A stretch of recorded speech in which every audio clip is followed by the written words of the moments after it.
Proverbs chapter 13. The way of the transgressor is hard, evil pursueth sinners. He that spareth the rod hateth his son. A wise son heareth his father's instruction, but a scorner heareth not rebuke. A man shall eat good by the fruit of his mouth, but the soul of the transgressors shall eat violence. He that keepeth his mouth keepeth his life, but he that openeth wide his lips shall have destruction.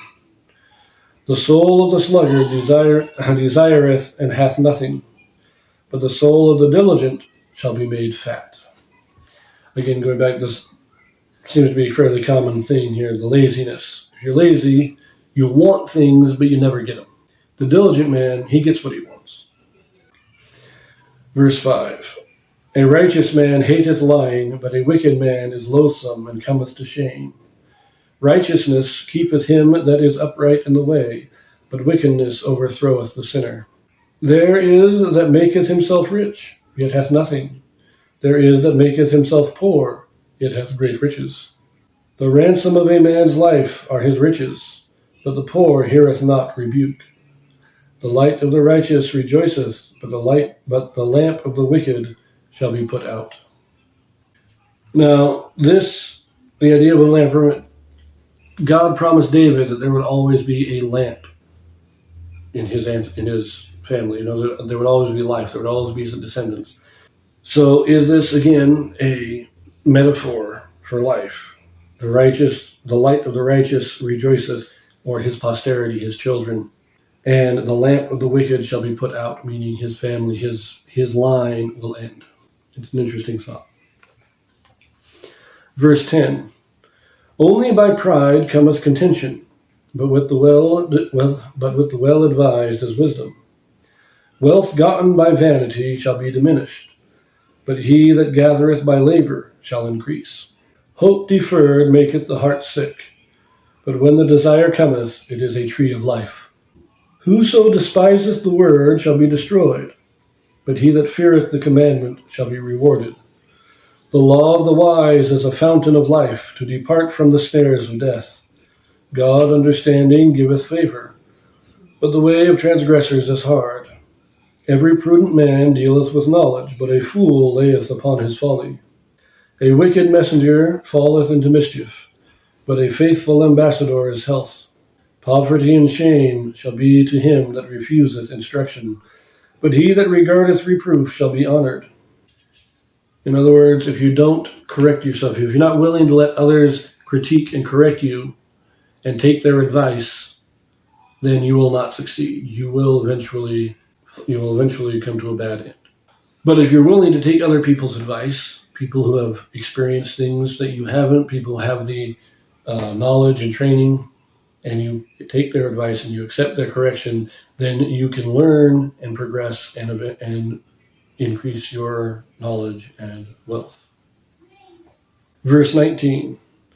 The desire accomplished is sweet to the soul, but it is abomination to fools to depart from evil. He that walketh with wise men shall be wise, but a companion of fools shall be destroyed. Evil pursueth sinners, but to the righteous good shall be repaid. A good man leaveth an inheritance to his children's children, and the wealth of the sinner is laid up for the just. Much food is in the tillage of the poor, but there is that is destroyed for want of judgment. He that spareth his rod hateth his son, but he that loveth him chasten him betimes. The righteous eateth to the satisfying of his soul, but the belly of the wicked shall want. A couple of things here, near the end here. A good man leaveth an inheritance to his grandchildren.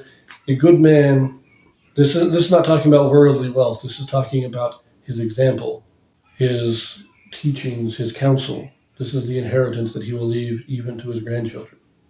Then much food is in the tillage of the poor, but there is that is destroyed for want of. In other words, without wisdom, even the poor can produce food.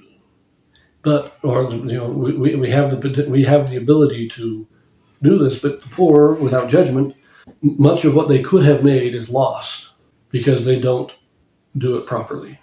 And finally, spareth the rod, hated his son. This doesn't mean beating your son with a stick. This means discipline. Proper consequences, proper penalties for acting out, proper rewards for good behavior. If you don't chasten your children, if you do not correct them when they are in error, then you are not showing love to them.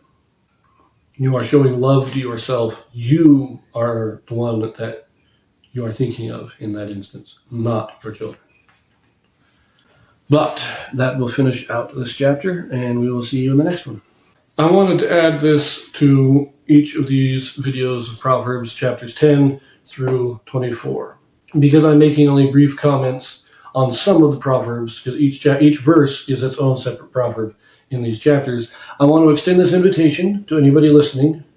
If you would like to make a comment on any of the Proverbs, post a comment or just ask me a question what I think of any of the Proverbs that I may have not made a comment about.